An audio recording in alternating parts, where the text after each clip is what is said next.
The morning Rose Underwood rode into Copper Falls, New Mexico territory, in the spring of 1882. Every man on the main street stopped what he was doing and stared, and not a single one of them looked particularly glad to see her.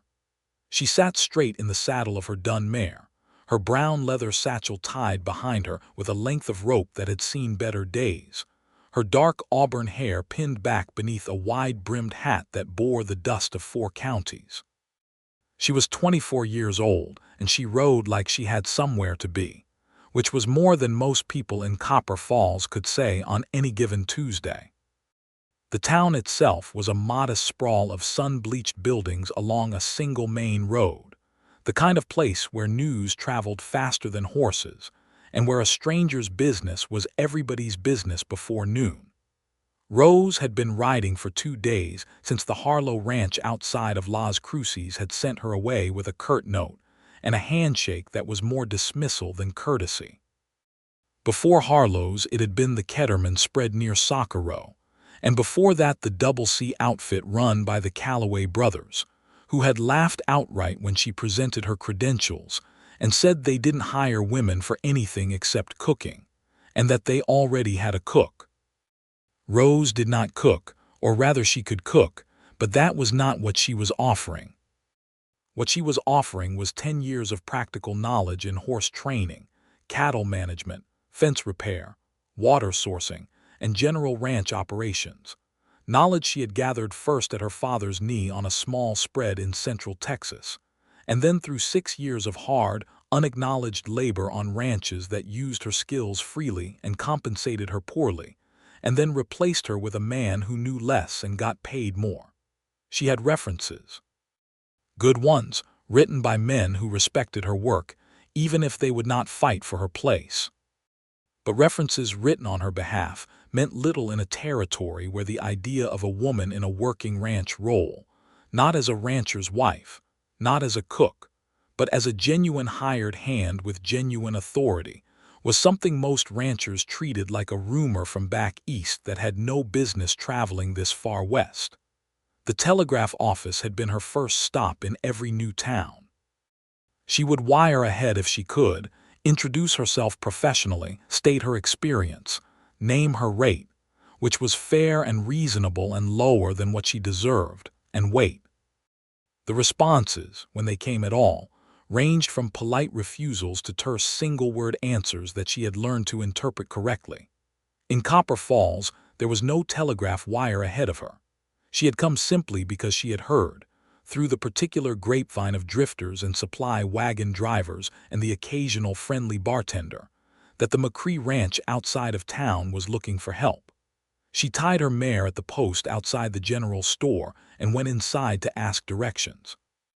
The man behind the counter was heavy-set with a red mustache and the cautious eyes of someone who had learned caution the hard way. His name, she would later learn, was Walt Briggs, and he ran the store with his wife Dora, who was currently visible through the doorway to the back room, pretending not to listen. Rose removed her hat and set it on the counter because her mother had taught her that courtesy costs nothing and returns dividends. "Afternoon," she said. "I am looking for the McCrae Ranch. I was told it is north of town, perhaps 4 miles. Walt Briggs studied her with that cautious look. "You selling something?" "No, sir. I am looking for work.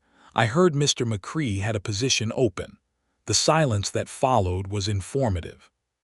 Walt glanced toward the back room, then back at Rose, and something complicated moved across his face. It was not unkind, exactly. It was more like the expression of a man who has watched the same story play out before and already knows the ending. "James McCrae's place is north, yes," he said. "Follow the main road out past the old Miller well, then take the fork right at the Split Oak.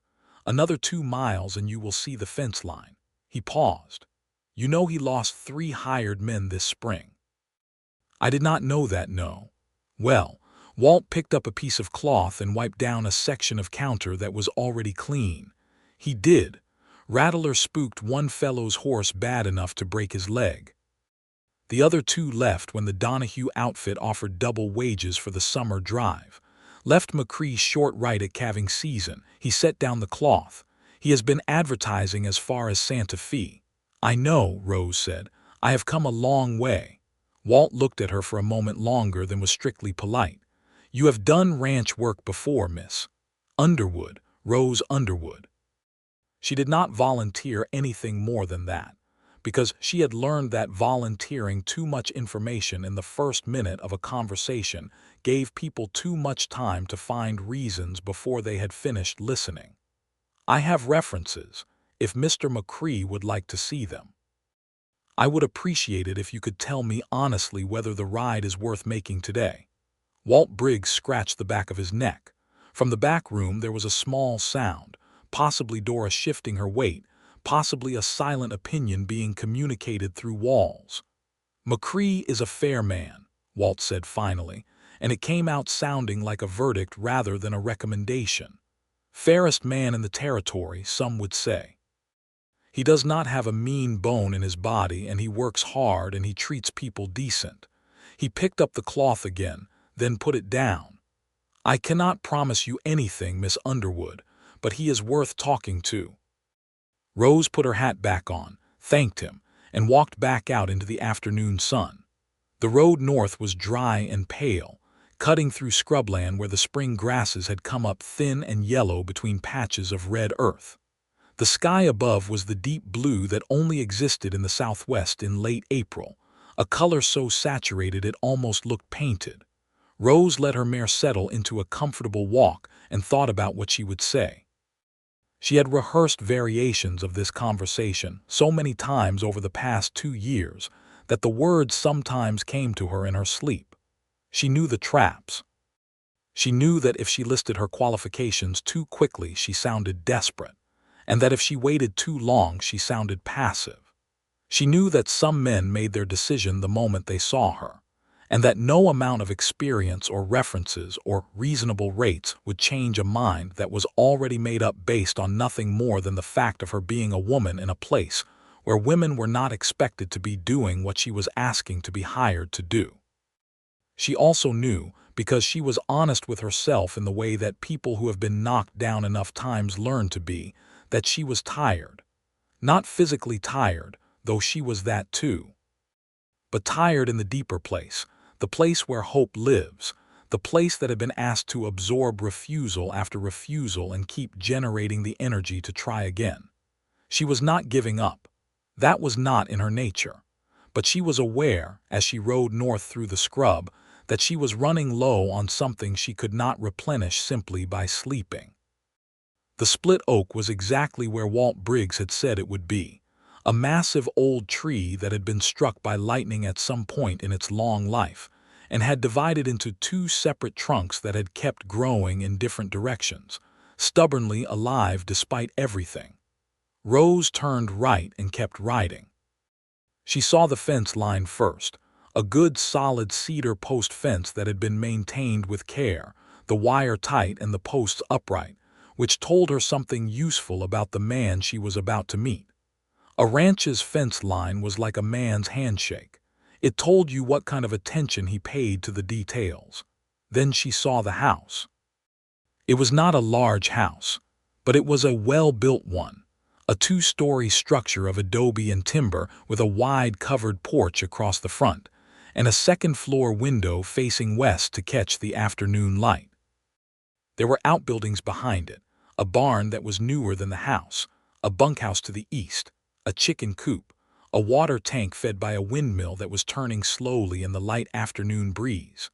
The yard between the buildings was swept and orderly.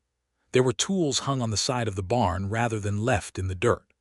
A kitchen garden ran along the south wall of the house, protected from the wind by a low adobe wall, and even from a distance Rose could see that someone had recently turned the soil.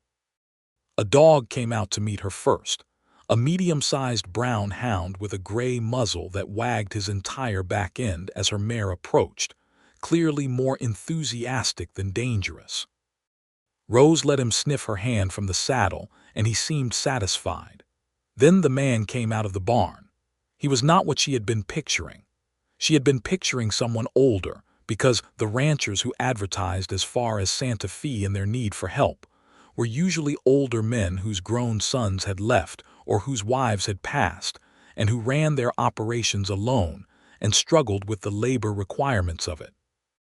James McCrae was neither old nor struggling in his posture, though she would come to understand that the latter was less true than it looked. He was perhaps 30, she thought, maybe a year or two past it, tall and lean in the way of men who work physical labor and don't have much occasion to sit still, with dark brown hair pushed back under a worn hat, and a face that was sun-browned and honest in the way that Walt Briggs's face had been cautious. He had the kind of jaw that looked like it had been set against difficulty, and had stayed that way through habit even in neutral moments, and he was wiping his hands on a piece of cloth as he walked toward her, which told her he had been doing something useful in the barn, and had come out not because he had heard her approaching, but because the dog had. He stopped about 10 feet from her horse and looked up at her. He did not look away, but he did not look at her the way most men did either, the way that meant they had already decided and were simply calculating how to word the refusal. He looked at her the way someone looks at something they were not expecting and are not yet sure how to categorize. "Afternoon," he said. His voice was steady, a working man's voice, unhurried. "Good afternoon," Rose said. She kept her hands easy on the reins. "My name is Rose Underwood. I heard you had a position open. I have come to apply for it." The moment stretched. She watched him read her, watched him note the dust on her clothes and the quality of her mare's condition and the set of her own spine, and she held still and let him look because she had learned that the men worth working for usually needed a moment to catch up to themselves before they could think clearly. "How far have you ridden today?" he said. The question surprised her. It was not the question she had been expecting. "About 2 hours from town," she said. "I came through Copper Falls." "You had water?" "I stopped at the creek south of the Miller Well," he nodded. He looked at her mare with professional interest. "She is a good animal." "She is." "Her name is Cinnamon, which she came with, and I have never had the heart to change." Something shifted in his expression. Not quite a smile, but adjacent to one. He looked back up at Rose. "Come down if you want. I can offer water for the horse and a conversation about the position, if that is what you are here for." "That is exactly what I am here for," Rose said, and dismounted. His name was James McCrae, as she had known, and he had inherited the ranch from his father 3 years earlier when his father had died of a fever that swept through the territory in the autumn of 1879.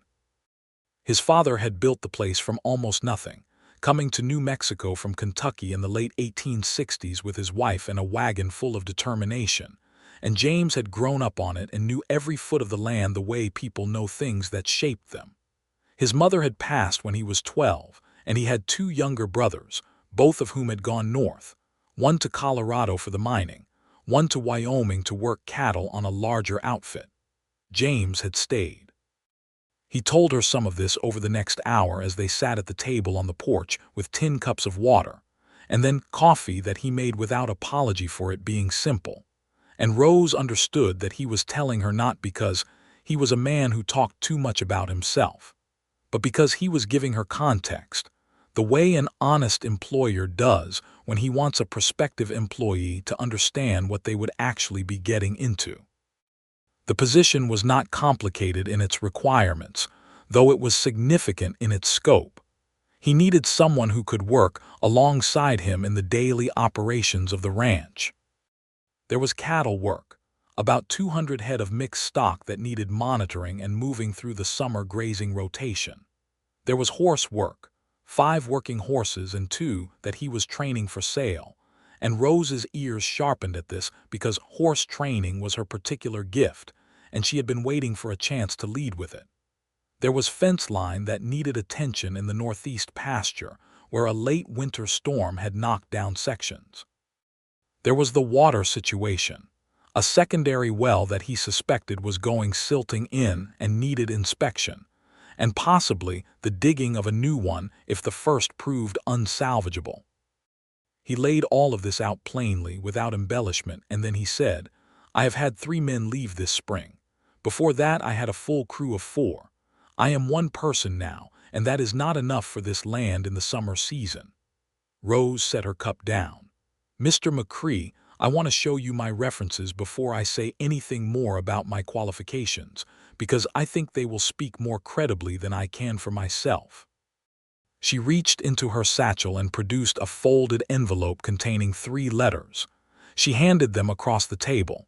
He took them and read them, all 3, without hurrying. She watched his face while he read, and his expression was the careful neutral of a man who was genuinely trying to evaluate what was in front of him rather than confirm what he had already decided.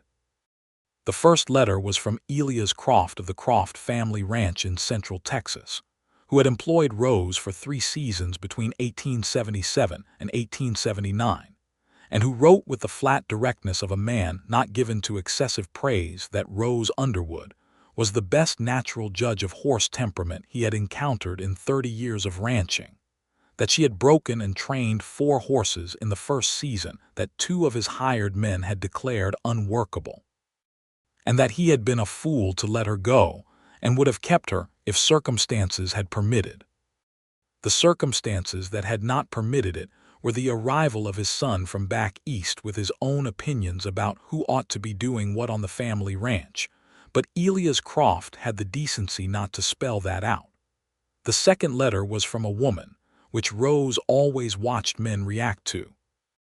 It was from Clara Hawthorne of the Hawthorne and Sons operation near Albuquerque, who had run the ranch since her husband's death, and who wrote with crisp authority that Rose had worked for her for 1 year, and had been worth 3 ordinary hired hands in output and far more in reliability, and that she had left only because the Hawthorne ranch was reducing its cattle operation and could no longer afford her rate. The third letter was from a rancher named Theodore Belk, who wrote with some embarrassment, readable between his formal lines, that he had employed Rose Underwood for 4 months in 1881, and had dismissed her under pressure from neighboring ranchers who had made his own hired men uncomfortable with the situation, and that he was sorry for it, and that she had done nothing wrong, and that anyone who hired her would be getting more than they paid for.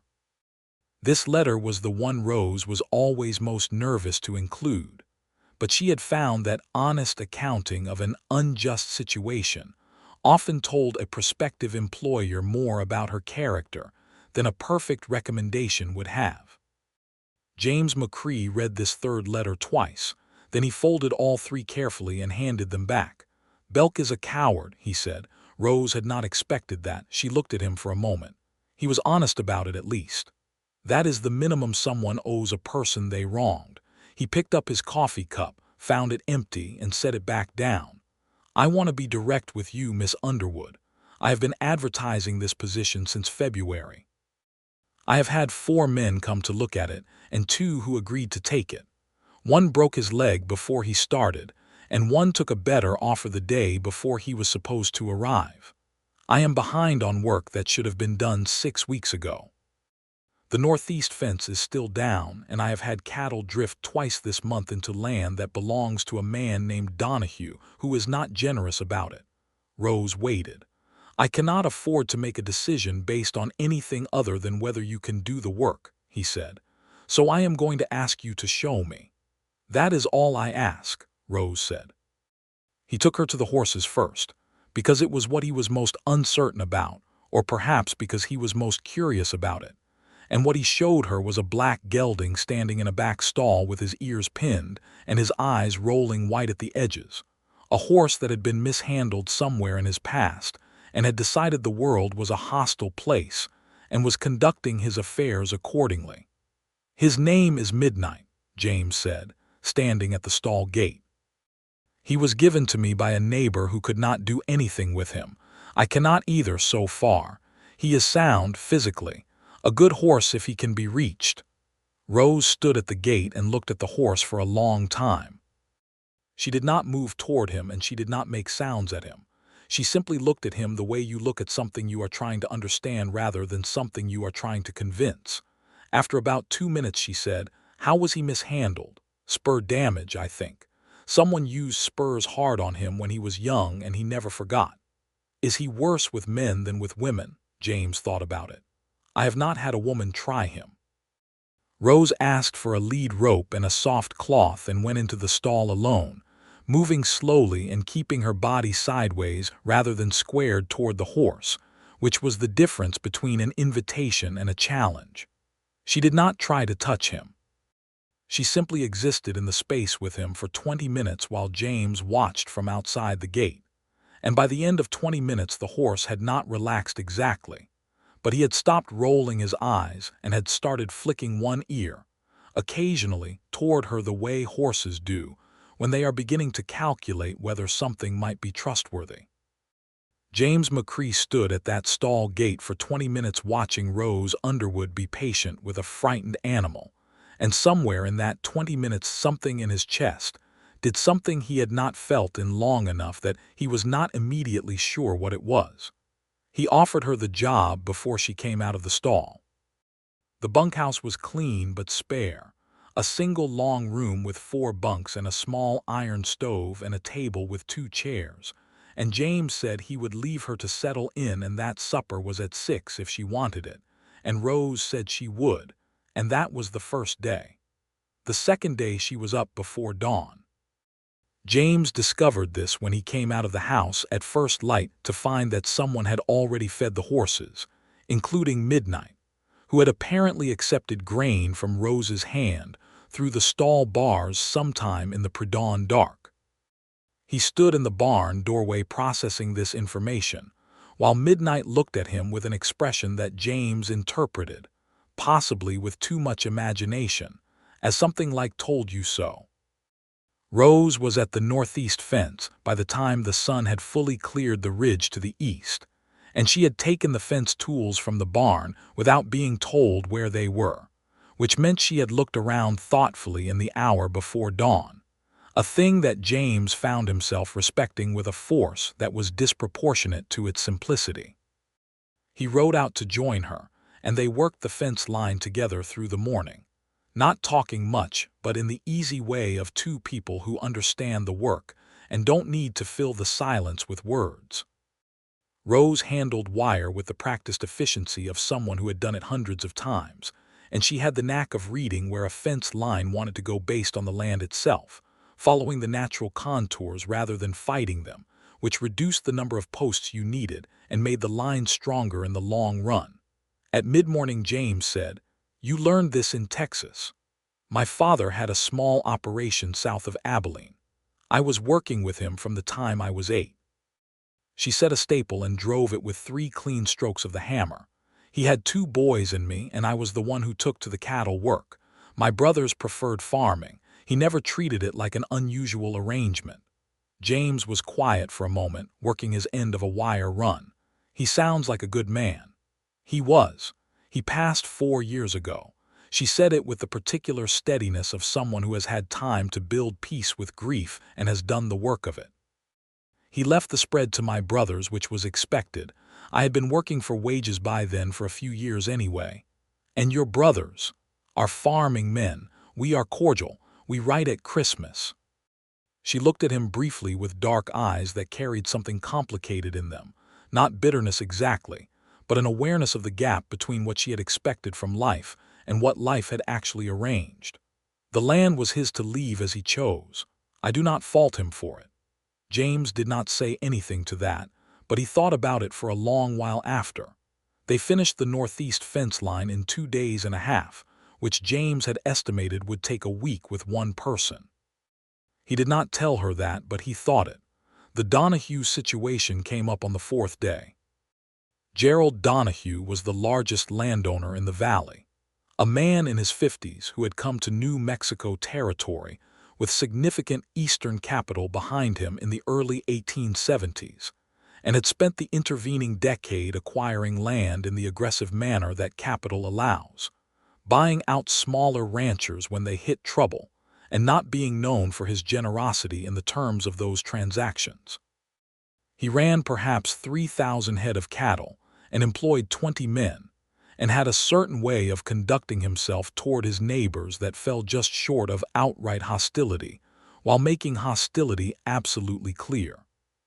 He arrived at the McCrae ranch on the fourth morning of Rose's employment with two of his men riding behind him, and the particular posture of a man who has decided the conversation is already over before it begins. James met him in the yard. Rose was at the barn and stayed there but within earshot, and she watched through the open barn door. "McCrae," Donahue said, not dismounting, "I had 3 of your cattle in my south pasture this morning. Had my boys drive them back." "I appreciate that," James said with the even courtesy of a man who has practiced staying even. "The northeast fence is repaired now. That should not happen again. You have been saying that since February." "The fence is repaired," James said again, with slightly more emphasis on the present tense. Donahue's eyes moved to the barn. He looked at Rose for a moment with the blank assessment of someone cataloging an unexpected element. "New hand, yes. Where did your other men go?" "That is my business." Donahue looked at Rose for another moment, then back at James. There was a slight shift in his expression, a calculation happening behind his eyes that Rose recognized. She had seen it before. It was the calculation of a man who was deciding whether to make something into more of a problem than it needed to be, and she could see him weighing the effort against the reward. "Your cattle on your land, McCrae," Donahue said, and turned his horse and left. James stood in the yard until the 3 riders were past the gate. Then he let out a long breath.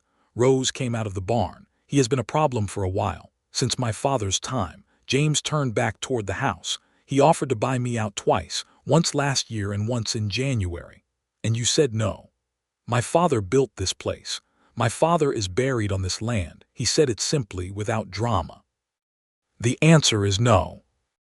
Rose looked at the gate where Donahue had gone, and then back at James, and nodded once with the compact decision of someone who has just made up their mind about something larger than the immediate conversation.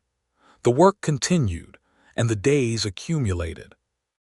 Rose took to the cattle rotation with the fluency of someone who had studied range management under people who knew it genuinely, and James found himself watching her read the condition of the grass and the movement of the water and the behavior of the herd with the attention a music lover gives to a performance that exceeds their expectations. She was not showy about it. She never said, "Look what I am doing," or "Isn't this impressive?" She simply did the work with quiet competence and expected it to speak for itself. And it did. With midnight, she made progress that James would have called miraculous if he had been a man given to that word. Each morning for the first week, she spent 20 minutes in the stall, and each evening she spent another 20. And at the end of the first week, she was able to run her hand along his neck while he stood with his eyes soft and his breathing slow. By the middle of the second week, she had haltered him and walked him in the corral. By the end of the second week, she put a saddle blanket on his back and let him carry it around for 15 minutes while she walked beside him, and midnight moved like a different horse, like a horse that had remembered that the world did not have to be something to be afraid of. James watched all of this from whatever work brought him near enough to see, and he was aware, in the way that honest people cannot avoid being aware of things that are happening in them, that he was looking for reasons to be near enough to see. He had not been close to anyone since Margaret. Margaret had been a woman he had hoped to marry in 1880, a schoolteacher from Santa Fe who had come to visit relatives in Copper Falls, and had spent 3 months letting James believe that she shared his feeling. She had gone back to Santa Fe in November of that year and written him a letter in February of 1881 that was kind and final, and had left James with the particular residue of a disappointment that was not dramatic enough to constitute a proper heartbreak, but was persistent and low, and affected his willingness to hope in that direction again. He was 31 years old. He had this ranch and the work that he loved and the land that was his father's gift to him, and he had told himself that this was sufficient. He had believed it, more or less, until the morning he stood at the barn door watching a woman be patient with a frightened horse and felt something shift in his chest. He was careful about it.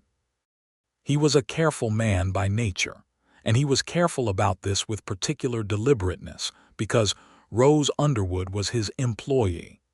and she was in a situation where she had few choices about where she was. And the last thing she needed on top of everything else was to feel that her employer had expectations that had nothing to do with her work. So he was careful. He was professional.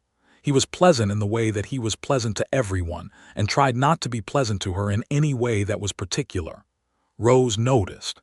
She noticed the carefulness of it, and she noticed what it was carefully containing, and she found that she was not displeased by it, which was information about herself that she received with some caution of her own. The third week brought the secondary well inspection that James had mentioned. It was a full day's work, pulling the pump mechanism and lowering themselves in turns with a rope and lantern to look at the bottom, and what they found was significant silt accumulation, but not, as James had feared, a failed water source. The well itself was sound. The aquifer was still there. It needed cleaning, which was tedious labor involving a bucket on a rope and several hours in turns going down and bringing silt up, and they did it together over 2 days, and at the end of it, James fired up the pump and clean water came through, and they both stood there in the late afternoon light watching it flow into the stock tank, and Rose said, "There it is," with a quiet satisfaction that James felt in his own chest as if it were his own. "Thank you," he said. He meant it for more than the well. "It is the work," she said. But she was smiling as she said it, and James McCrae, who had not been a man prone to noticing smiles as separate things that deserved attention of their own, noticed that one. That evening at supper she asked him about his horses, the 2 he was training for sale, and the conversation opened up into something larger than the question, both of them talking with the ease of people who share a genuine subject rather than manufacturing conversation for politeness. James knew horses from a lifetime with them, but his knowledge was the practical kind, the learned and accumulated kind, and Rose's was the intuitive kind, the kind that comes from seeing something and understanding it before you have the words for it, and the 2 kinds talked to each other and created something better than either alone. "My father used to say," Rose said, and then stopped and looked at the table for a moment. "He used to say that a horse and a person are the same in one important way. Neither of them can trust what they cannot see. So if you want trust, you have to be visible. You have to let them see all of you, the parts that are uncertain as well as the parts that are sure." James turned his coffee cup on the table. "Is that how you approach the training, being visible?" "I think it is how I approach most things." She looked up at him. "It has not always been a successful strategy. With horses or with people? Both." A pause. "I do not pretend to be more than I am. I do not perform certainty I don't feel. Some employers wanted that. They wanted someone who arrived already knowing everything and already confident about everything.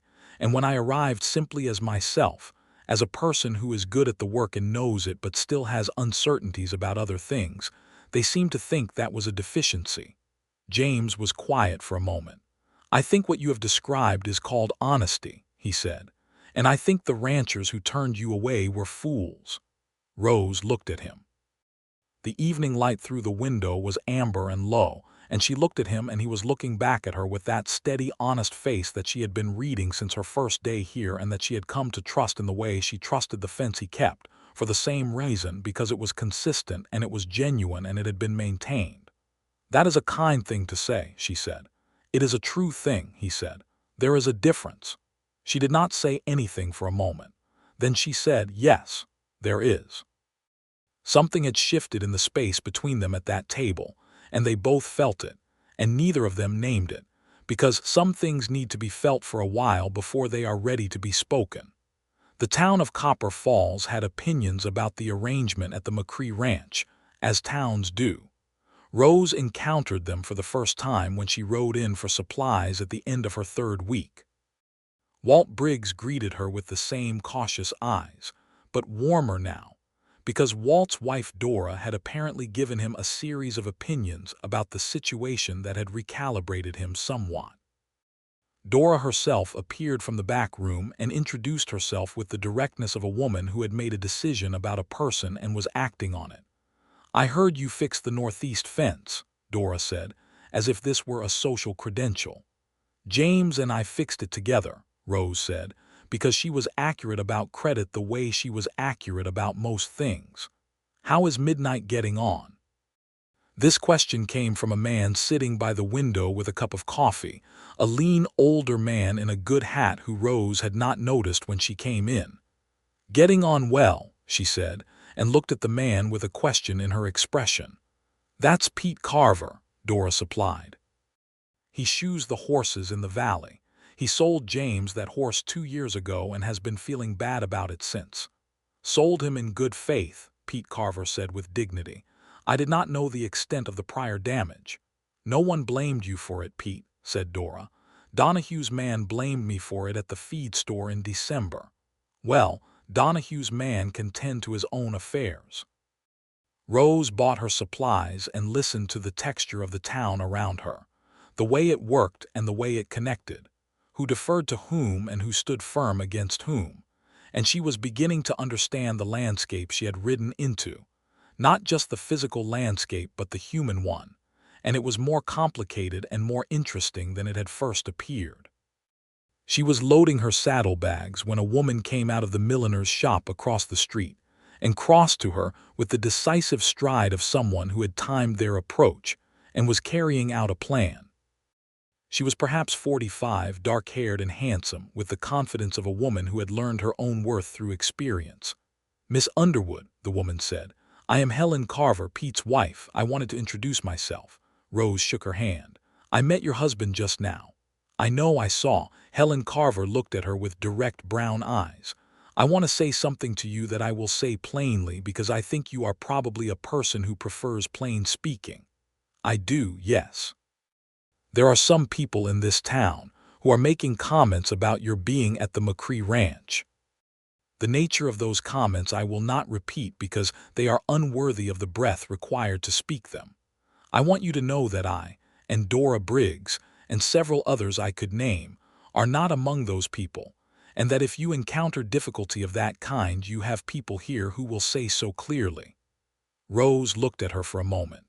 There was a warmth behind her sternum that she was not entirely prepared for. In 2 years of riding through the territory, she had been offered a great deal of pity and a fair amount of amusement and a quantity of dismissal, but she had not often been offered this, which was solidarity, clean and uncomplicated. "Thank you," Rose said. "That means more than you may know." "I think I know," Helen Carver said, and squeezed her hand and went back across the street. Rose rode back to the McCrae ranch through the late afternoon with her saddlebags full of supplies and something full in her chest that had not been there that morning. The trouble with Donahue came to a head at the end of April. 3 of McCrae's cattle were found on Donahue land again, which should not have been possible given the repaired fence, and when James went to investigate he found a section of fence in the southeast that had not simply fallen, the way fence falls from weather or age, but had been cut. 2 wires, clean cuts, at a stretch of line that bordered Donahue's property. James stood at the cut fence for a long time. Rose stood beside him. "He cannot take my land by having my cattle on his," James said, not to her particularly, thinking out loud. "No, but he can create a pattern of incidents that makes you look like a bad neighbor, and he can use that to pressure you, and he can make the legal situation complicated enough that it costs you time and money you may not have." She had seen this before, the shape of it, the way a larger operation could grind down a smaller one without ever doing anything that could be pointed to plainly. "He needs to know that this was seen and recorded and will be documented if it continues." James looked at the cut wire. "I do not want to fight with Donahue.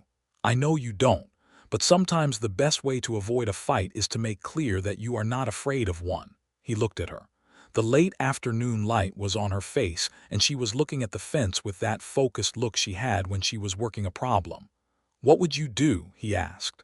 "I would write a letter to Donahue and to the county sheriff both on the same day, stating that you have found your fence cut at the border of his property, stating the date and location, stating that you will document any further incidents of this nature. Not threatening, just factual.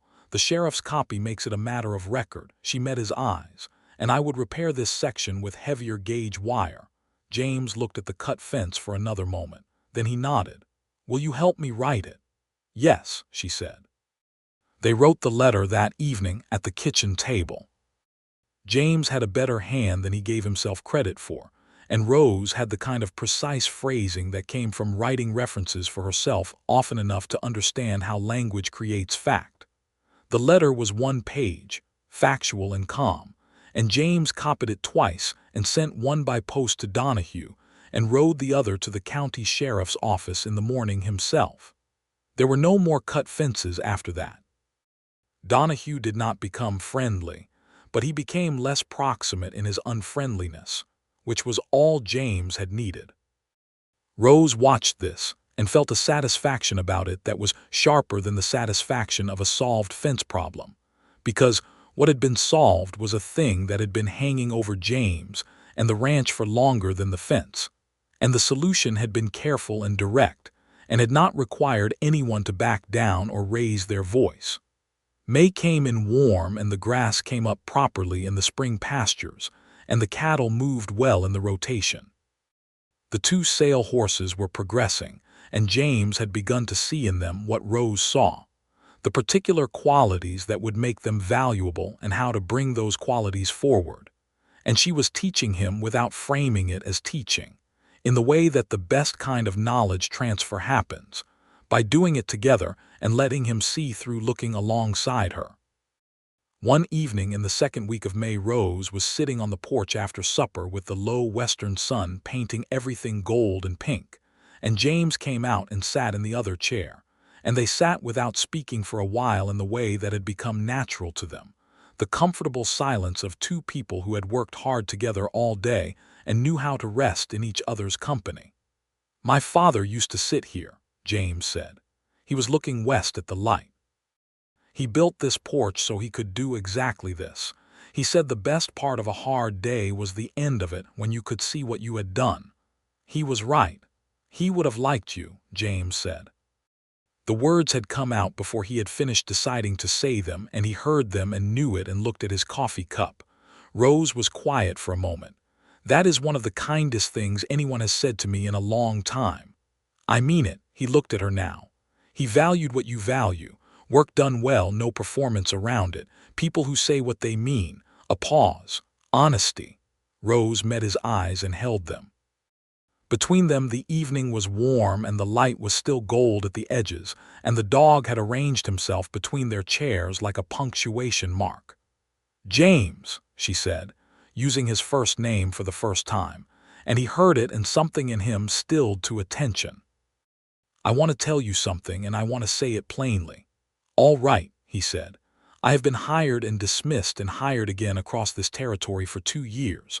I have slept in bunkhouses and barns and once in a wagon during a rainstorm, and I have done good work for people who could not give me credit for it without embarrassing themselves. I have not been unhappy exactly. I have the work and the work means something to me, but I have been," she searched for the word, "lonesome. In a way that goes beyond sleeping in an empty bunkhouse." James was very still. "And since I came here," she said, "I have not been lonesome. I have been busy and tired and satisfied and occasionally frustrated by cattle with poor judgment about where they should be, but I have not been lonesome." She stopped. "I wanted you to know that." James set his coffee cup down on the porch railing with the care of someone managing the fact that his hands were not entirely steady. "Rose," he said, "you do not need to say anything." "I want to," he said. "I want to say that I have not felt like this since." He stopped, tried again. "I have not felt like this. I am not going to pretend that the feeling is anything other than what it is, because you have told me you prefer plain speaking, and I would like to be a person who can give you that."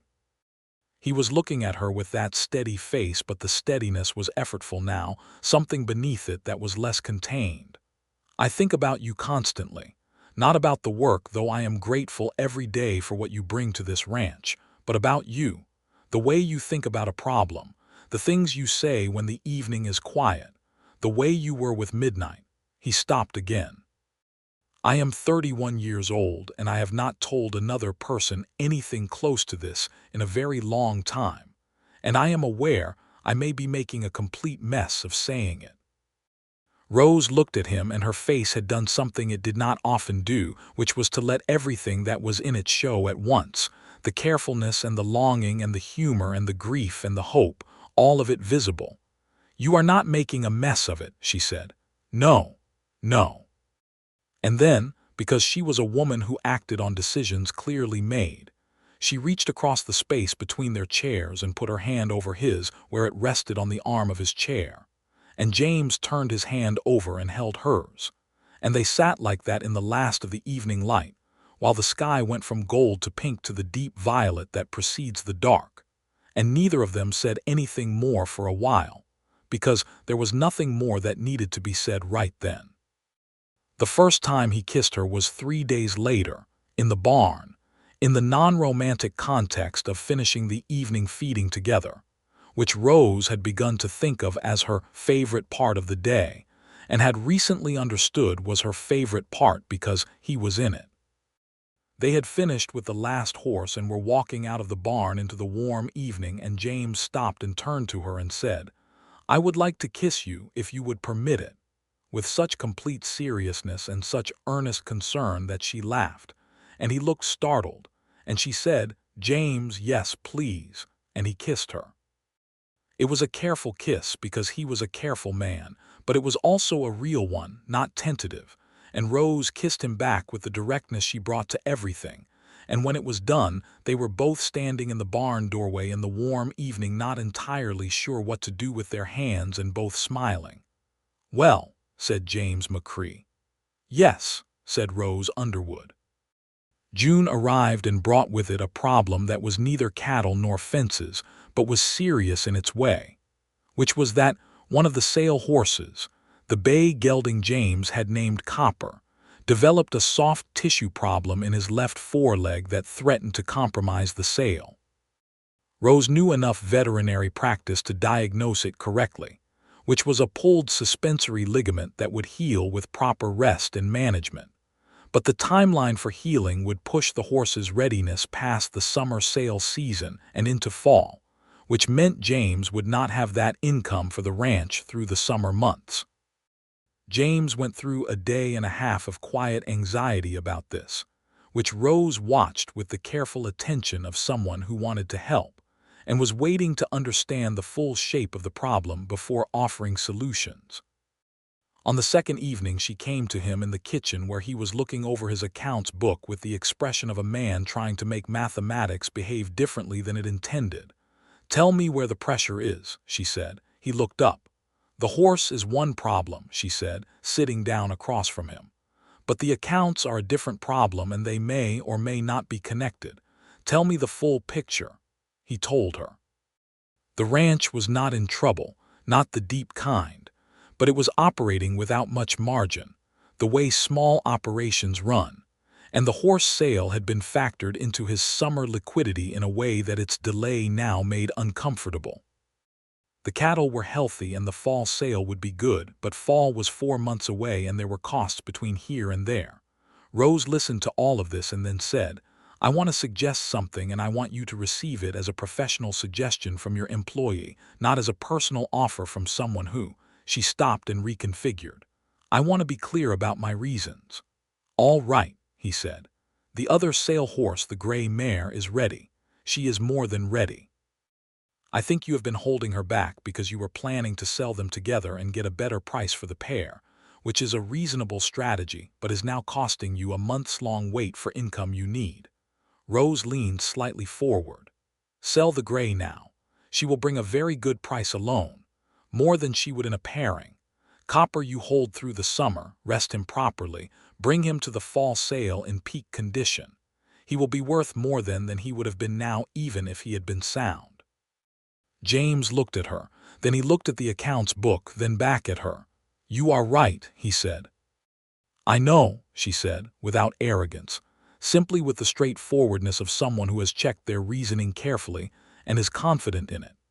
He sold the gray mare to a rancher outside of Albuquerque for a price that was better than the pair would have fetched, and the summer's financial pressure eased, and Copper rested in the pasture and grew sound and then sounder, and Rose managed his recovery with the same patient expertise she brought to everything. In the evenings, they sat on the porch or at the kitchen table and talked, long conversations that ranged from practical matters to things that had nothing to do with the ranch, stories from their separate pasts, opinions about the territory and the way it was changing, the rail lines coming in and what they would mean for cattle prices, and for the landscape of ranching itself. Rose had strong opinions and defended them clearly.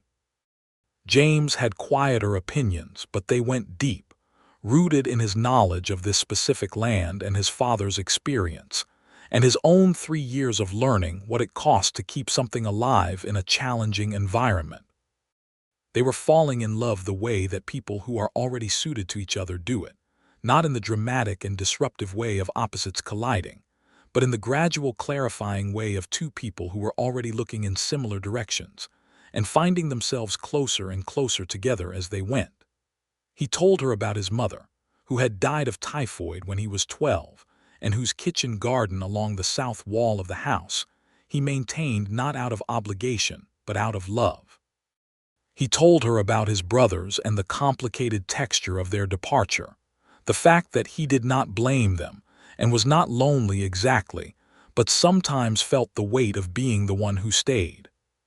She told him about her years moving through the territory, the particular psychology of being turned away again and again for reasons that had nothing to do with her capability, and how she had managed to keep the refusals from becoming something that lived in her, from becoming a belief about herself rather than an accurate observation about the people who were doing the refusing. She had not always succeeded at that, she said. There had been periods when the accumulated weight of it had made her doubt herself in ways she was not proud of and had to deliberately think her way out of. "How did you?" James asked. They were at the kitchen table, late in the evening, the oil lamp turned down low.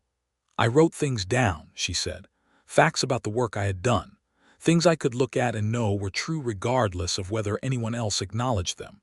And I thought about my father, who saw me clearly without ever being asked to, who never needed to be persuaded that I was capable because he watched me and knew what he saw." A pause.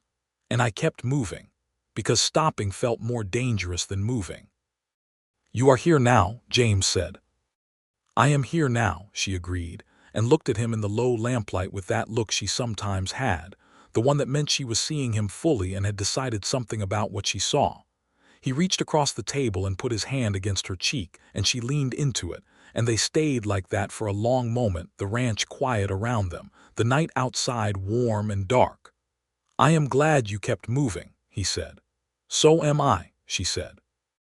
July was busy and hot in the way of New Mexico summers, the days blazing and the evenings warm and the nights finally offering relief.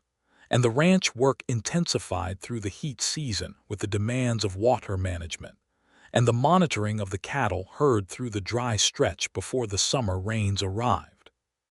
The summer rains came in late July, as they always did in that country, the afternoon thunderstorms building up over the mountains and rolling down across the valley with dramatic speed, turning the arroyos from dry stone beds to briefly rushing waterways, and cooling the earth for a few hours before the sun resumed its position. Rose had not experienced the monsoon season in New Mexico before, having come from Texas, and having spent her more recent years in areas that did not receive the same pattern, and she stood on the porch one afternoon watching the sky build and then release with a kind of awe that she did not try to hide. James came and stood beside her and watched with her. The rain came hard across the yard, heavy drops raising small craters in the dry earth, and the air smelled of wet stone and lightning and something clean. "It is magnificent," she said. "Every summer," James said. "Every summer I watch it come, and it is magnificent, and every summer I think I have to remember to be glad about this, and then I forget until the next time." Rose turned and looked at him through the rain smell, and he was looking at the storm, his profile clear in the strange light that precedes heavy rain, and she thought about what it would mean to spend more summers watching this with him, and the thought sat in her chest with the quality of something important. "James," she said. He turned. "I think I would like to stay," she said, Not as an employee, or not only as an employee, I mean she stopped. I am not very practiced at saying this kind of thing. Neither am I, he said. We can be unpracticed together. She laughed, and the rain hit the porch roof with a new rush of sound. I mean that I would like for this to be permanent, she said. If that is something you want, I am not asking for anything you are not ready to give. I am only telling you that when I think about riding away from here, I feel something that I am not willing to feel. James McCrae looked at her in the rain light with everything in his face that was usually careful and contained, and it was none of those things now. It was open and clear and not contained at all. I have been wanting to ask you something for 3 weeks, he said. And I have been waiting because I did not want to rush something that feels important, and because I was not sure you were ready to hear it. Ask me, she said. Will you marry me? The rain was loud on the roof, and the yard was sheeting with it, and somewhere in the barn Midnight was probably expressing his opinions about the weather. And Rose Underwood stood on the porch of the McCrae ranch in the summer storm and looked at James McCrae and felt the accumulated weight of 2 years of being turned away from things, not as a burden in that moment, but as a texture against which this moment was clear and enormous and good. Yes, she said, I will absolutely marry you. He closed the distance between them in one step and took her face in both his hands and kissed her with none of the carefulness of the first time. And she put her hands against his chest and kissed him back. And the summer storm rolled over the ranch, and neither of them noticed. They were married in September, a month and a half after James's proposal, in the small church in Copper Falls on a Saturday afternoon that turned out to be one of those perfect September days that the Southwest occasionally produces, warm and dry and brilliant, the air carrying a sharpness that suggested fall was coming, but was not here yet. The church was fuller than it might have been expected to be.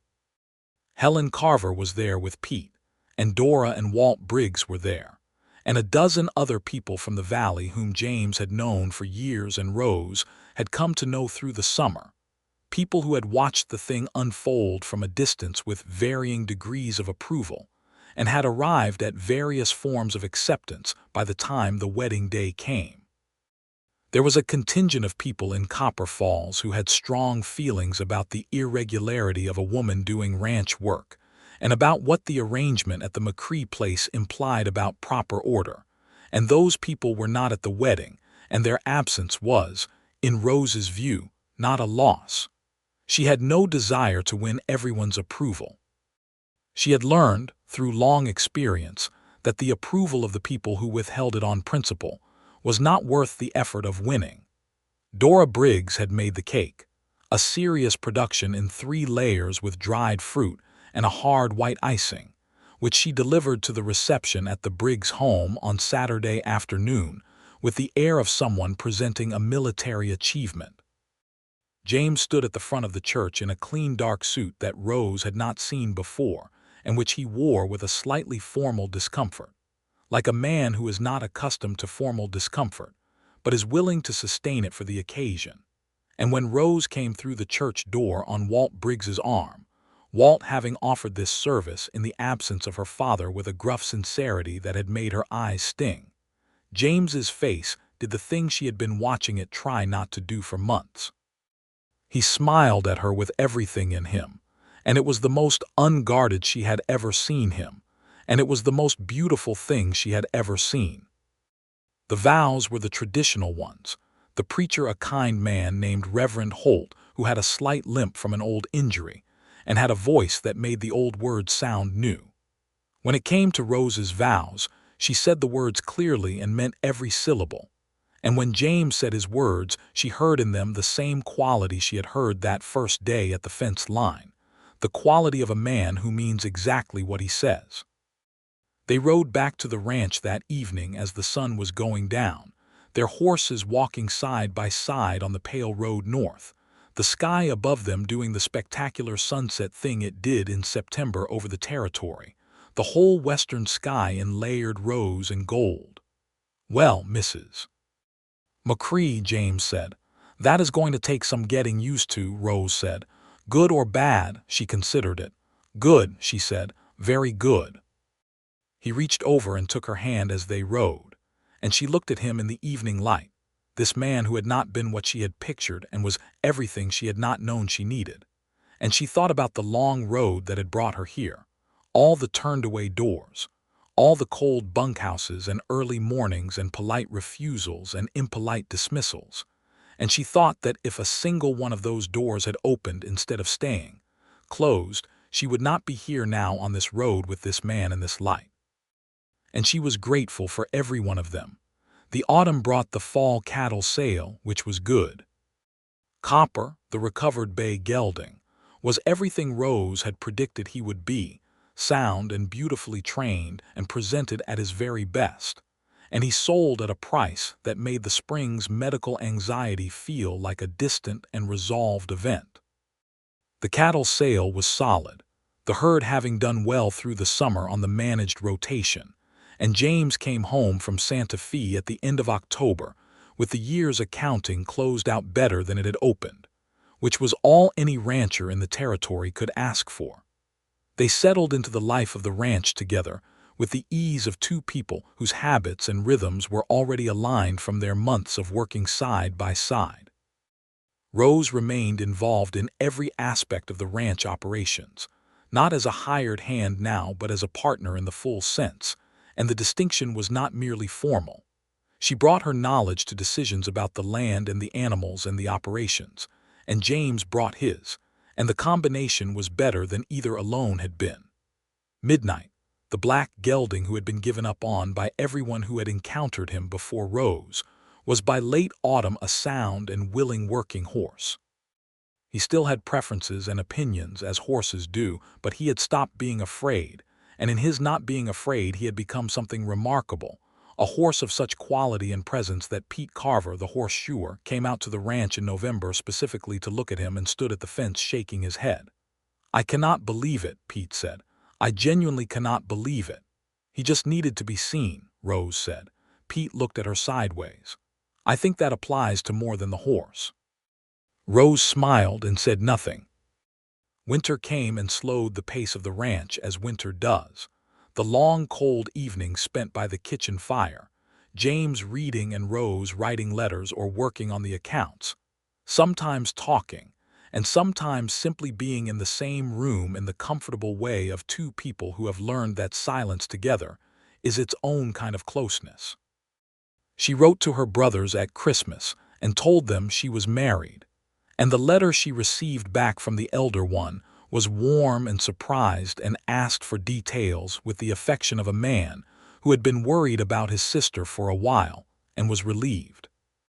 The younger brother sent a shorter note that was also warm in its way, and Rose read both letters at the kitchen table and felt the particular satisfaction of having news that is good enough to share and people to share it with. She also wrote to Elias Croft in Texas, who had given her the first of her references, and to Clara Hawthorne in Albuquerque, and to Theodore Belk, who had written the honest letter about his own failure of nerve. She did not write these letters to report on her happiness, or not only for that reason. She wrote them because she thought each of them deserved to know that the thing they had contributed to, the references they had written, the honesty they had offered, had led somewhere good. Elias Croft wrote back with a brevity that contained a great deal. "I always knew you would find someone worth working beside. I should have been that person. Congratulations to you both."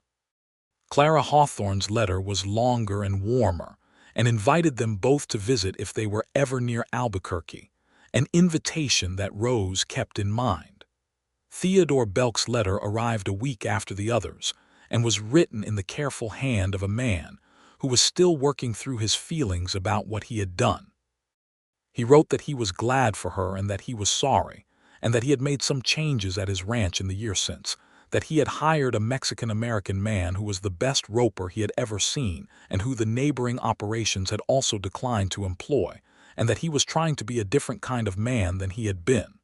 Rose read this letter twice and then read it aloud to James, and he listened and nodded slowly. "It is not enough," he said. "What he did, I mean, but it is something." "It is something," Rose agreed. And something is where change begins. January and February passed quietly, ranch work continuing at its winter pace. And it was in March of 1883, nearly a full year after Rose had ridden into Copper Falls on her dun mare, that she knew she was pregnant. She told James on a Tuesday evening after supper simply, as she told him everything, without preamble or performance. He sat very still for a moment with the expression of a man who has received news that is larger than his immediate capacity to respond to it. Then he stood up and crossed the kitchen and put his arms around her with a tenderness that was so completely itself, so entirely unperformed, that Rose felt it in every part of her. "Are you well?" he said into her hair. "Are you feeling well?" "I am very well," she said against his chest. "I am tired in the afternoons, but otherwise entirely well." "You should not be climbing fences," he said. "I should absolutely continue climbing fences at my own judgment," she said. He pulled back and looked at her, and she looked back at him with that clear, steady look, and he understood exactly what he had just encountered, which was the limit of a negotiation that he was not going to win, and he nodded.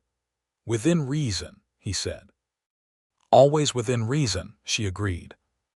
The pregnancy was straightforward in the way that some are, no major difficulties, the tiredness of the early months, and then a gradual return of her full energy through the summer.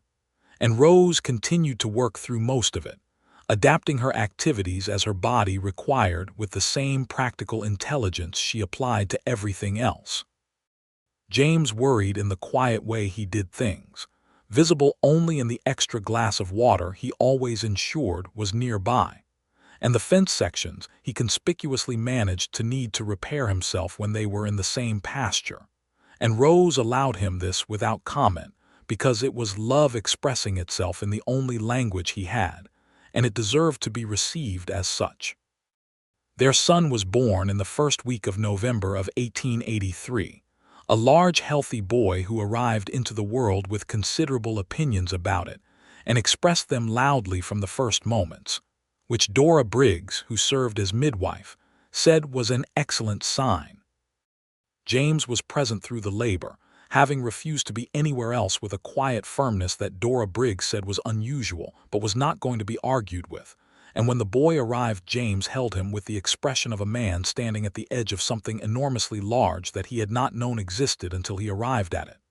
"He looks like you," Rose said from the bed, exhausted and entirely satisfied. "He looks like a baby," James said, "a very angry baby." "He is not angry. He is opinionated." "He has that from you," James said, and Rose laughed, which was not what she had expected to be doing in this particular moment, and was exactly right. They named him Thomas William McCrae, Thomas for James's father and William for Rose's. Thomas William McCrae was, by every available evidence, a person with strong feelings about his own preferences from very early in his existence, which both of his parents found exhausting and completely delightful. He had dark hair from the first, which he kept, and James's jaw and Rose's eyes, and a laugh that emerged around 4 months and was entirely disproportionate to his size. The ranch went on. The work went on. The seasons turned in their New Mexico way, each one bringing its particular demands and its particular beauties, and James and Rose worked the land together and built the operation with the steady accumulated effort of two people who understand that good things are built in the long run and not the short one.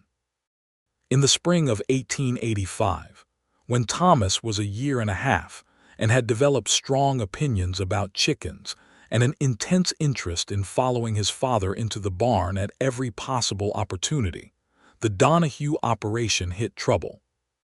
Not the manufactured trouble that Donahue had tried to bring to the McCrae ranch, but genuine trouble, the market kind, the kind that comes for overextended operations when cattle prices shift and credit tightens.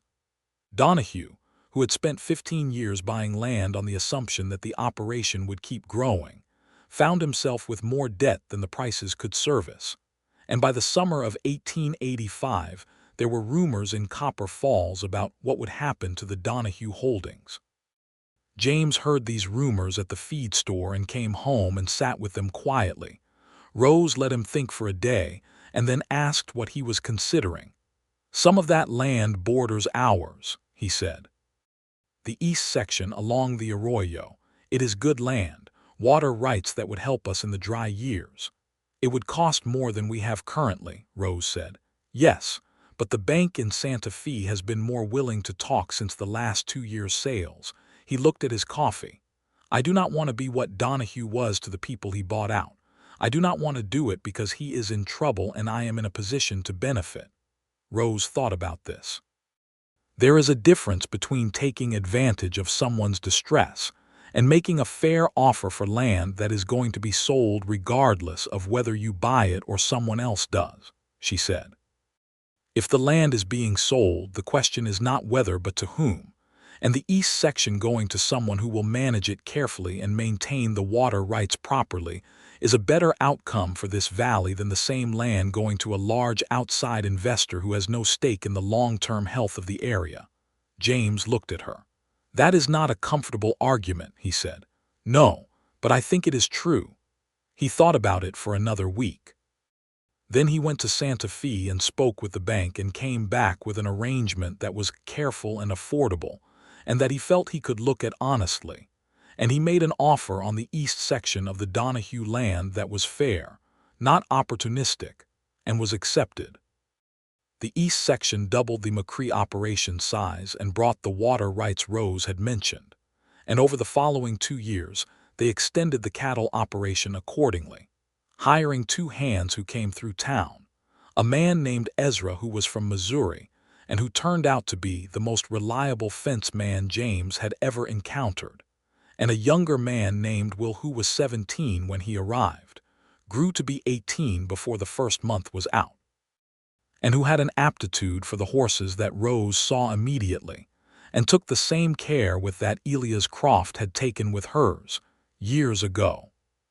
Thomas grew from a baby into a small person with opinions about everything, particularly about horses, and Rose introduced him to the horses with the same patience she had used with Midnight, letting him come to them at his own pace and teaching him to read them before he tried to touch them. And by the time he was 3, he could stand in the yard with his small hand flat and let the horses come to him. In the autumn of 1886, Rose became pregnant again. Their second child, born in the spring of 1887, was another boy, who arrived more peacefully than Thomas had and lay in his father's arms with the gentle watchfulness of someone who had already decided the world was interesting and was reserving judgment about the specifics. They named him Robert Elias McCrae, Elias for Elias Croft, who had passed away the previous winter, and whose letter to Rose at the time of her marriage she had kept in the small box where she kept important papers. "He would have been pleased with that," James said, when Rose suggested the name. "I think so too," she said.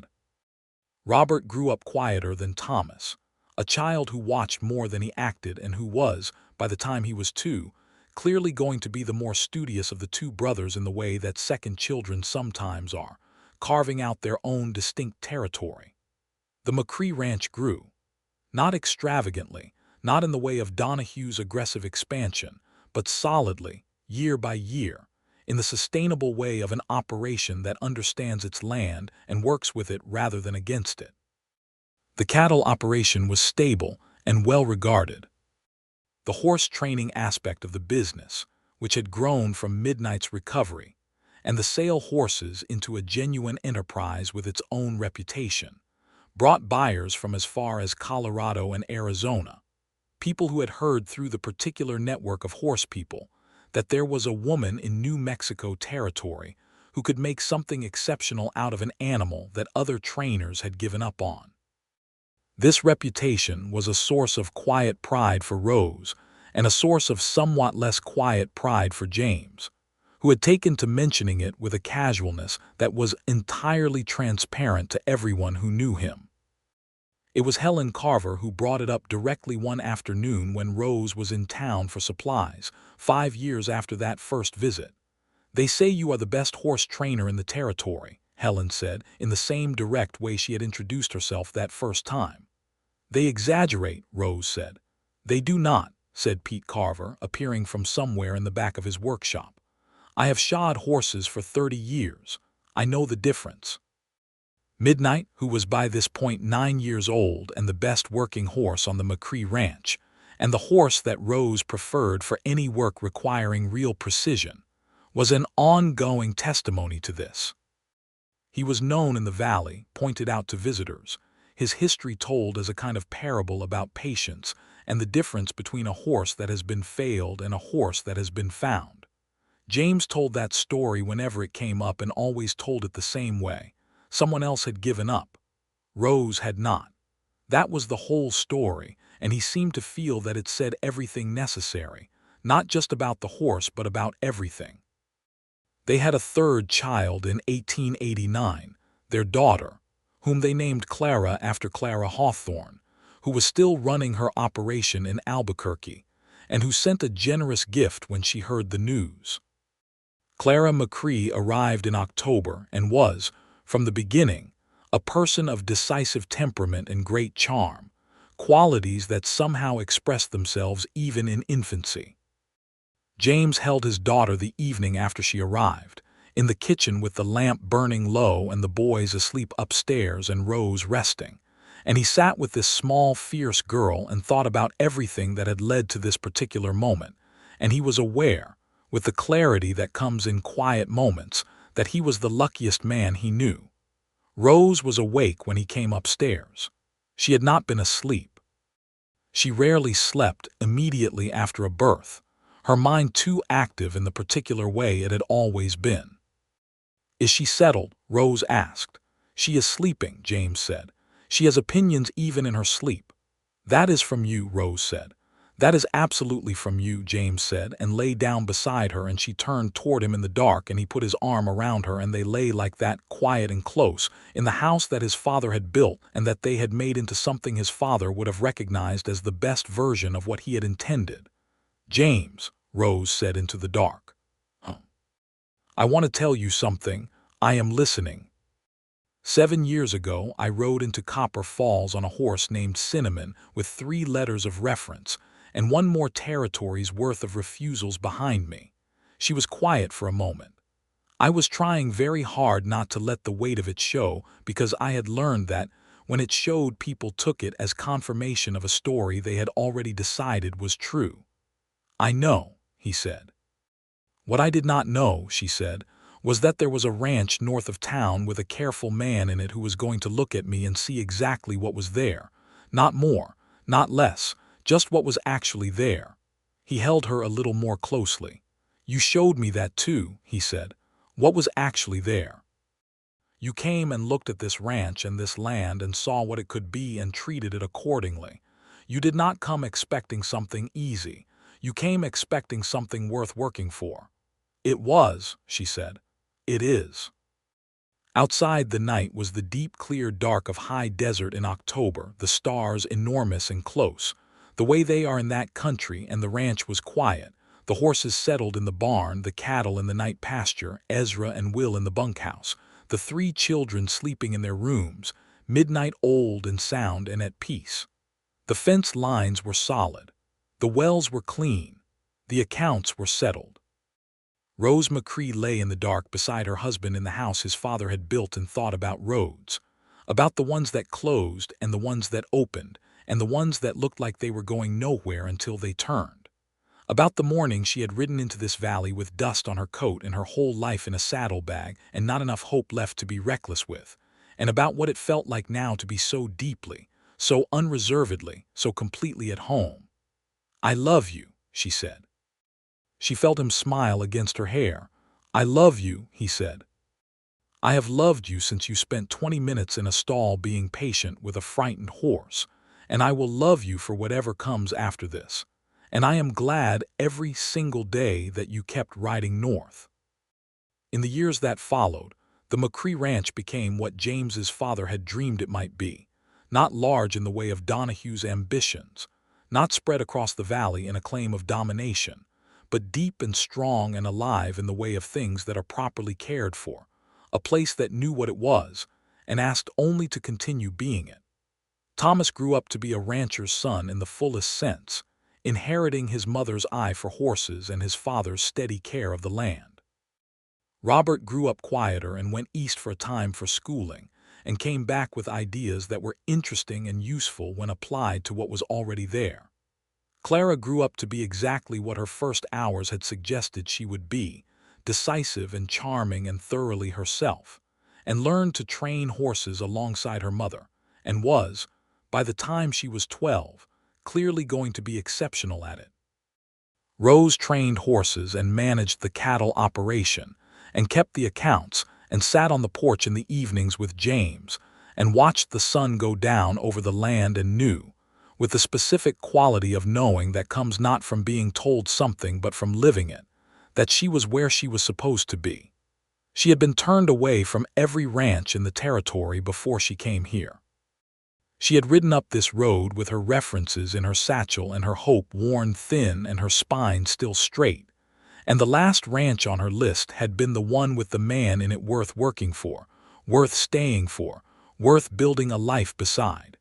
She had made him glad he was last, and he, in turn, had made her glad she had kept riding. Midnight lived to be 22 years old, which was a long life for a horse, and when he went peacefully in the spring grass of the east pasture, which he had claimed as his particular territory in his retirement years, and James and Rose buried him there with the ceremony appropriate to a creature who had been emblematic of something important. Thomas was 15 when it happened and dug the grave himself because he had understood from childhood what that horse meant, not just to the ranch, but to the story of his family. Pete Carver shod the ranch's horses for another decade and attended every important occasion at the McCrae ranch with his wife Helen, and when Pete's hands became too unsteady for the fine work he retired with the satisfaction of a man who had seen his valley grow well and had played his part in it, and he lived another long and quiet life in the house on the main street of Copper Falls where he and Helen had spent their years. Walt and Dora Briggs ran the general store until 1894, when they sold it to their daughter and her husband and went to live with their son in Colorado, and they attended the wedding of Thomas McCrae, when he married the following year with the satisfaction of people who had watched a story from its beginning and were glad to see how it had gone. Copper Falls grew steadily through the 1880s and into the 1890s as the territory settled, and the rail lines came, and the landscape of ranching and trade reorganized itself around the new transportation, and the McCrae Ranch adapted to these changes in the practical way it adapted to everything, working with what was real rather than what had been expected. New Mexico Territory became the state of New Mexico in 1912, though that was a long way past the years of the story, and by then James and Rose were in their 50s and had 3 grown children and a ranch that had stood for 4 decades and was still standing, and they sat on the porch on the evening of the statehood announcement, and James said, "Well, we are in a state now," with the deadpan delivery that Rose had come to recognize as his particular form of humor, and Rose said, "We have been in a state for years," meaning it on multiple levels, and James laughed, a full warm laugh that she had been making him produce for 30 years and had never grown tired of, and they watched the sunset paint the valley gold in the way it did in September, unchanging through all the change that had come, and held hands on the porch of the house his father had built. And were well. The story of Rose Underwood and James McCrae was not an extraordinary story in the sense of battles or fortunes or the dramatic reversals that make legends. It was the story of a woman who refused to stop being competent at a thing she was genuinely good at, and a man who was capable of seeing what was in front of him and responding to it honestly, and the life that those 2 qualities made when they found each other. She had come to him last, after every door in the territory had turned her away, and he had opened his door and seen her, and she had walked in. And the rest was 30 years of hard work and good cattle and well-trained horses, and 3 children and kitchen gardens and evening conversations and morning coffee and fence lines kept properly, and wells kept clean, and the kind of love that does not announce itself loudly, because it does not need to, the kind that is simply present in everything, in the way a person reaches for your hand without thinking, in the way a table is set for two as a matter of course, in the way you fall asleep every night knowing exactly where you are and being glad of it. She had made him glad he was last, and the territory, for its part, was better for what they built in it.